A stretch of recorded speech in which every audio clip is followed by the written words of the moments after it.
Rooted in resilience, inspired by nature, powered by movement. The podcasts where healing meets empowerment. Let's rise and thrive together. And now, here are your hosts, Scott and Melissa.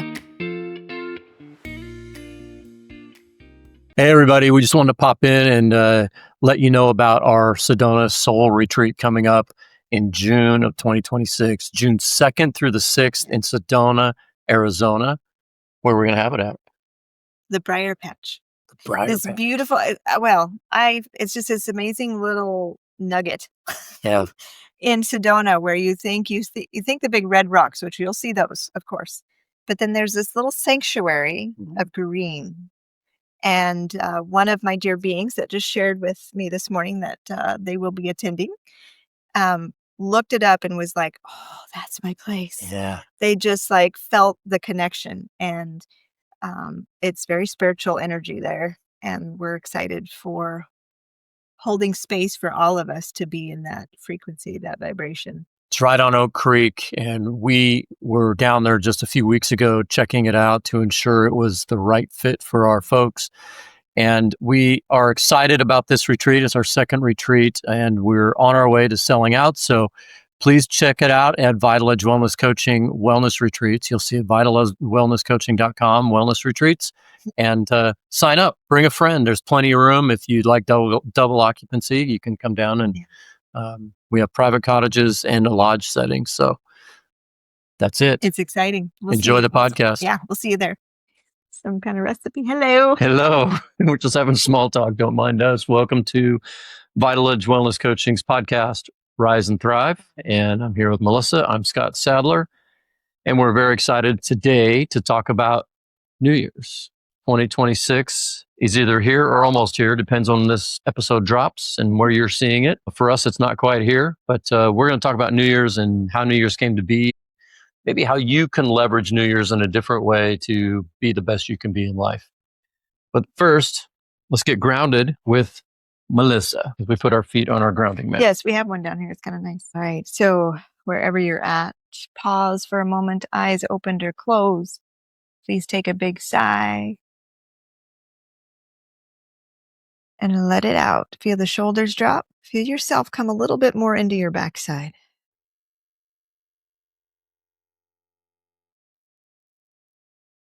Very simple today. If you're in a space to do so, I'd like you to take your right hand and place it on the center of your chest. Going to relax your jaw and soften your tongue.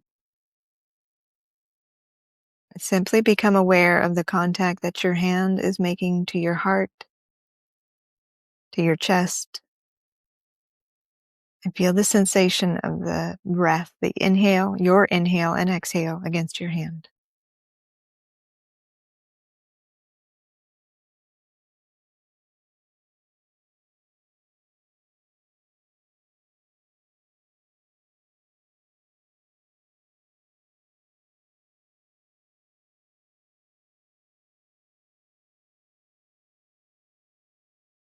And just invite this sense of touch to soften your heart, to melt your shoulders, to relax your jaw.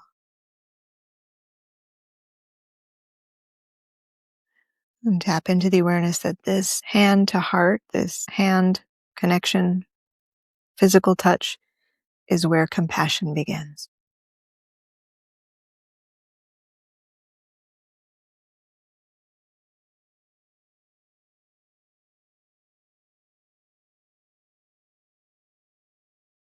Feel a nice breath come up from that area below the ribcage. Feel it rise up into your chest, into your hand. And as you exhale, if you're in a place to do so, just let your chin float to your chest on the tail of that exhale as you again relax the shoulders.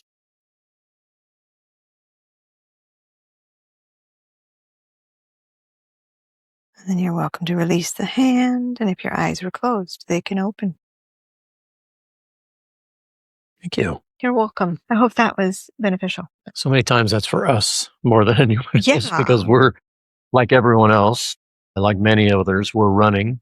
Sometimes we're running into the studio and we're like, okay, here we go. So it's a great transition for us to become more present for and this to hold process. this space for you. Yeah. And to ground. Yeah, and I encourage you to walk through the day with that, in places just to put the hand there. It simulates a hug. There's the thymus is back there, give you a little boost to the immune system. And you could be driving the car and just placing your hand there. That is very valuable just to learn these little tips to soothe yourself. Soothing yourself in the car is probably one of the best places to be doing that, actually. Exactly. So, more synchronicity happening today with Melissa and I as we talked about our topic for this New Year's conversation, New Year conversation, and how I have been tied to the seasons for my whole life. And I feel like the spring is the time of renewal. And Melissa was sharing with me, she's coached her clients for years that focus on the spring as your beginning. And after doing a little research, we understand that it got changed years ago. And it was not always that way, that the renewal in the new year was started in spring. So talk to us a little bit about that transition. Well, yeah, it's actually, March 25th or something like that. And we often think about that like like spring break, right? So, and I remember finding this out a handful of years ago, and I was like, well, no wonder. It just feels like we're pushing through the mud. Everybody's like New Year's resolutions, all the gyms are pushing for all the change. And that's in our cycles of our bodies and nature. That is in the quietest, darkest, hibernating internal moment that could exist in the year. And so you're not alone in feeling a little bit of that drag or that push, like, what am I going to do? We kind of open up like, what's your New Year's, So what I've found myself is supporting people to realize that, especially with the winter solstice, all that, it can be the light is coming, the renewal is coming, and we don't have to rush. We don't have to think June 1st. I'm going to put my running shoes on. I'm going to be, June 1st? Committed. January. You can use June. I could January. I'm thinking about our retreat. Maybe that's what. Yeah, that's right. January. So what I found out is that it was political, governmental decision to push 4,000 years ago. To push it into January. And so realize that we're kind of pushing against our own natural system. So what Scott and I talked about offering today is a moment for us, not to say to postpone till March, but to think about as we feel that energy, I know for a lot of people, I had this discussion with the client yesterday that she just is finding that she sees a repetitive cycle every year, that the first couple weeks of December are just really hard. And we really broke that down and uncovered that that's for most people. There's a lot of energy surge at that time, like the end of the year and the preparation for, another season, government wise, she's in that. So it's like all that's shifting. So we honored that to be like, oh, let's look at intuitively that our body's going through. And so then we start to get through Christmas, right? The push through Christmas and the holiday. And then we feel like, okay, New Year's. So as I mentioned, Scott and I were talking about like offering this time to turn inward, to be with as the light slowly resurfaces, to let that be that same cadence in your body of planting the seeds, the vision, right? We don't go out and plant our tomatoes right now. So think about what your desire is for the year to come and start to plant the seeds and know that you have time and to feel your body coming to the light, right? You start as the weather gets different, you see the bodies. I always remember Western Oregon University when I was teaching. As soon as the sun came out, all of a sudden you see bodies everywhere. But before that, no, nothing. So I just, that's part of our whole goal today is to offer a different maybe rhythm for you to think about that maybe my New Year's isn't till March. And I'm going to start to just envision all that kind of stuff. And we can go over some ideas and tools as we progress. Yeah. So let's go back to how this came to be. We've got some notes here that we made that the Romans changed it in March from March in 153 BCE. And later Julius Caesar shifted the calendar to January 1st for political and administration reasons. And it's honoring Janus, the god of beginnings and transitions, the two-headed symbol of Janus, which is looking forward and backward. And that's how we built business. Also, that's how our business now functions, unless you're on a fiscal year, which is closer to nature's rhythms. So we have this whole society version of New Year, and then we've got the nature version of New Year. And it causes us stress because we feel pushed by society's standard of New Year, and our bodies and our minds and our energy and our spirit has a different version of that. And Melissa talked about planting seeds. I would submit to you that it's not even planting seeds. You're germinating those seeds. The ideas, letting them come to you. Look what's happening in the winter, right? Because they go underground. The leaves all retract, they drop, and all the energy retracts into the roots. And they hang out there until such a time that they're called to bud. They're called to grow and expand. Well, the sun, I think, starts to call. Yeah, well, there's a lot going on we don't understand, not just the sun, right? There's some chemistry and some things going on that science still can't explain that happens in the soil with plants. And this is why we're always asking you to ground yourself on the earth and do these things. But so how do you navigate the societal version of New Year's and the nature version of New Year's? Mm-hmm. Yeah, because I like what it says to kind of conclude with our research here was just saying that January 1st is a cultural and administrative convention. And while many traditions still recognize the true New Year's is tied to natural, lunar, or spiritual cycles, and especially the spring equinox. So I like what you said is like, what would that look like for you in having that different vision moving forward, being that we're on the cusp or right entering the new year right now? Think about what you've done in the past, these past New Year's, or maybe you just disregarded it completely because it was overwhelming and you're like, I'm not going to set myself up for failure again. I know a lot of people that like, I don't make resolutions. I don't, And so I just want to pose that to you to kind of reflect back and then see how what we've talked about today kind of inspired you to be like, maybe I'm going to tend to this year a little differently than I have in the past. So with my clients, I use a life plan template that is very powerful, and the front end load of it is a little bit of work, but the maintenance of it is a lot easier once you have it established with your values and your vision and your mission. And I have former clients who reach out every year. They're like, I'm going away to do my plan. Nice. And in that plan, they start in October. Because on the administrative side of New Year's, what I didn't want for them to be doing is focusing on it during the first 2 weeks of December. Yeah.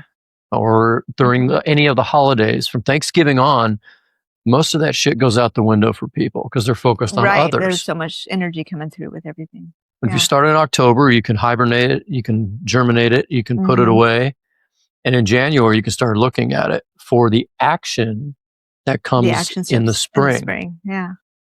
And that's something that I have found very helpful. I'm in the process of mine right now. I'm a little behind in mine because I'm helping others with theirs all the time. Mine comes last. But I think that's something that if you want more information on that, contact us. We'll talk to you more about the life plan template version of that. But it does address the administrative New Year's Eve. We're calling it the administrative. Choice. The societal versus the political choice. The natural. Well, I remember finding myself probably, it's been a handful of years now, because I still have, just as you do, clients that are like, okay, they're following. So we shifted from these goals and resolutions and all that kind of stuff, and even goals, because I love goals. Like, it's good to have that overall. What I found, though, is shifting it to setting a theme for the next year. What I saw that happen and what I've seen in my people over the years and those that continue to reflect and remember, and they're like, oh, this was my theme last year. And I'm going to offer a tip that we decided this year to add to it, because in one of my clinic groups. And so think of the theme as I look at it as like the umbrella that's going to cover your year. And So example of a theme was one individual said they're going to be more active. They're just going to active, right? That's going to be their theme. So whatever occurs, they get to celebrate, whether they went for a walk, whether they found themselves on a hike, or many of us set ourselves up like, I'm going to, jog 5 miles every day and I'm going to do this and do this. And they haven't been doing anything. That's setting up your body and your nervous system for overload and overwhelm and too much. So what I began to see is that if we set a theme like more active, gratitude, acts of kindness, whatever it may be, that it sounds so big, but it's like so broad that it can capture all the pieces that you do through the year. And one of my groups decided they wanted to make it even more aware throughout the year, because it's easy to do it now and then forget about it, write out the stuff, and then like, oh, wait a minute, it's like, June, and I've forgotten what I'm doing.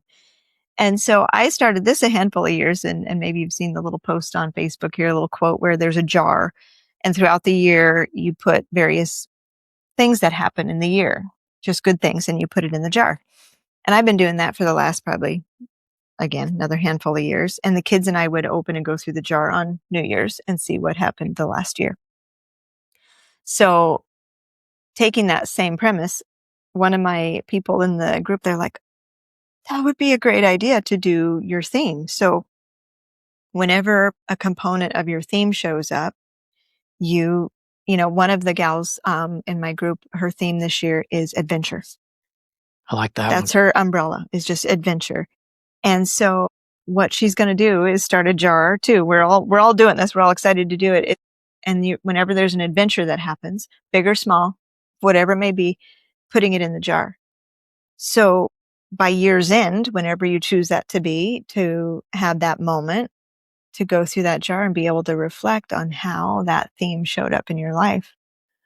Because it's easy to set that big goal or those different things, and then as soon as we lose the wind in our sails, or we forget about it, or it's overwhelming to our lives and our systems, we feel like we lost it again. We're going to try again next year. Just go to the gym on January 4th and then go to the gym again in March. Yeah, I was going to say May, but anytime after March. Yeah, it starts to slide. Yeah. Well, a lot of the fitness, because again, we bank on that, right? Does that financial, so a lot of the businesses, really oversell those memberships when they can't even house all the people because they know they're not going to show up. And it's not anything negative against anybody. It's just that we have that intent, but change is hard. And so when we come at it from a different view to really match with our biorhythms and we actually will find it more accessible. Dare I say achievable? Well, you've heard us talk over and over again, if you've been listening, that we are all about alignment. And we don't know what your alignment may be, but we want you to be aligned. And that means body, mind, and spirit, environment, feng shui, all the stuff. We want you to be completely aligned for your highest and greatest good and total joy. And if you have a theme that this umbrella, this overarching kind of North Star, you start to recognize the other little things in your life that are not aligned with that. And you either stop doing those things or you pivot away from situations, relationships, or other energies that are not in line with that. And I really like the idea of that North Star theme kind of thing. And I do think too that resolutions are resolute. They're not anything that are sticky. I think it's my opinion, it's another marketing ploy from years ago that is not sticky. And so the themes can be very ongoing and sticky. Well, and it's that, I come to if I want to, just a tidbit of the neuroscience, like that neural wiring. When we choose these actions and behaviors that we want, this energy, we're helping the other patterns that we're trying to lessen in our life that are no longer serving us. They're not going to go away completely. This is neurobiology. They're actually going to be, though, less active and less drawing to go down that pathway because you've gone these other ways. So it's like that phenomenon of the red car. Once your friend has a red car, and then you see red cars everywhere. It's like one of our dear beings we had on as guest, Kevin, a while back. He has a great friend that they talk on the phone I want to say every Tuesday, I think it is. Maybe it fluctuates, but they get on the phone and they just share gratitudes every week. And both of them watched the experience of their lives change throughout the year because of sharing that and starting to change the wiring in the brain that's going to hone in to the gratitude, even though some of the other, calling it negative patterns or patterns you no longer want to enhance in your life, they start to lessen. And that's part of that creating of the theme and moving forward and, watching and seeing how your body starts to come alive as the spring comes around and that desire to get out and move into the action and the behaviors and theme of your year starts to evolve and show up. I think it starts with intentionality and having the intention to change, and then giving yourself peace and yourself gratitude when you maybe fall out of the theme and just get back to the theme, right? Self-compassion, self-love. And then, I want to be sure and mention that there's a lot of energies that we're affected by in this life. And as an example, maybe you've seen or read that this last year was the Chinese year of the snake, the wood snake. And that represents shedding and letting go and having to face things that are coming up that you need to stop doing maybe or release in your life. I don't know about you all, but that was a big theme for me in my life this past year. A lot of observation of what's not working for me and where I'd like to be. And that dovetails into 2026, which according to Chinese astrology is the year of the horse, the fire horse, which is like no holds barred. Here we go. We're off and running. Energy. So it's not just what you're feeling inside, it's also how you're affected from the outside of the time in which we're living and the things going on in the world.